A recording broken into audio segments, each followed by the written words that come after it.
70 കോടി രൂപയോളം മുടക്കി ഒരു ഇന്റർനാഷണൽ സ്റ്റേഡിയം ലെവലിലേക്ക് നമ്മൾ ഉയർത്തുക എന്നുള്ളതാണ്. ഇനി ഞാൻ സർക്കാരിനോട് പറയും മെസ്സിനെ മാത്രം കൊണ്ടുവരാൻ വേണ്ടിയിട്ട്. സർക്കാർ അംഗീകരിക്കുകയാണെങ്കിൽ ഞാൻ മെസ്സിനെ മാത്രം കൊണ്ടുവരും. അയാൾ എന്താ പറയുന്നേ?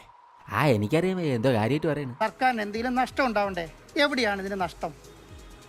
നഷ്ടം ആർക്കാ? നഷ്ടം എനിക്ക് മാത്രമേ ഉണ്ടാവുള്ളൂ. ഈ നിഷ്കളങ്കമായ മുഖത്തേക്കൊന്ന് നോക്കടാ ഈശ്വര, എന്തൊരു ചൈതന്യം കൊടുത്തിട്ടുണ്ട്. ഞാൻ എത്ര വീടുകൾ പണിത് കൊടുത്തിട്ടുണ്ട്, ഞാൻ എത്ര കല്യാണം നടത്തിയിട്ടുണ്ട്. ഇതൊക്കെ നിങ്ങൾ ആരും പൈസ കൊടുത്തിട്ടാ? പക്ഷെ അതൊന്നും നമ്മൾ ആരോടും പറയുകയില്ല. അതാണ് പാർട്ടിയുടെ പ്രഖ്യാപിത നയം.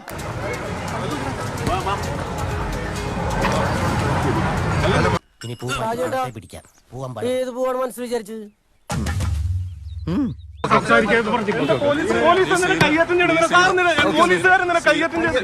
അവർ നിന്റെ പേരും പറഞ്ഞാട്ടി ഉണ്ടാക്കണേ. മുതൽ പാർക്കിംഗ് ഏരിയ നിർമ്മാണം അടക്കമുള്ള ജോലികളെല്ലാം തുടങ്ങിയിടത്ത് തന്നെ നിൽക്കുകയാണ്. മെസ്സി ഇനി മാർച്ചിൽ വരുമ്പോഴേക്ക് പണികൾ തീർത്താൽ മതിയല്ലോ എന്ന നിലപാടിലാണ് സ്പോൺസർ. ഇതിന്റെ ഗിയർ ബോക്സ് ഒന്ന് അഴിക്കണം. ഗിയർ ബോക്സ് ഒക്കെ അഴിച്ച ഒരുപാട് ലേറ്റ് ആവില്ലേ? അയ്യോ, അമ്മാവന്റെ മോനാ കല്യാണച്ചക്കൻ. പക്ഷേ അവരൊന്നും എന്റെ ആരുമല്ല. നീ എന്തായി പറയുന്നത്?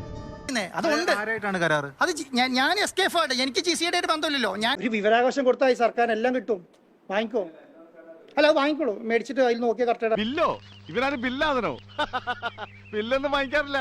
നമ്മള് പതിവുകാരായതുകൊണ്ട് വായിൽ എഴുതി കൂട്ടും. അർജന്റീന മത്സരത്തിന് ശേഷവും സ്റ്റേഡിയത്തിൽ അവകാശം വേണമെന്ന ആവശ്യം സ്പോൺസർ ഉന്നയിച്ചിരുന്നു. സ്വന്തം ഇഷ്ടപ്രകാരം കലൂർ സ്റ്റേഡിയത്തിന്റെ നിറം തന്നെ മാറ്റി സ്പോൺസർ. 2 പല്ലൂടി എടുത്താലോ? അതിനേക്കാൾ നല്ലത് എന്റെ ശവം എടുക്കണതല്ലേ.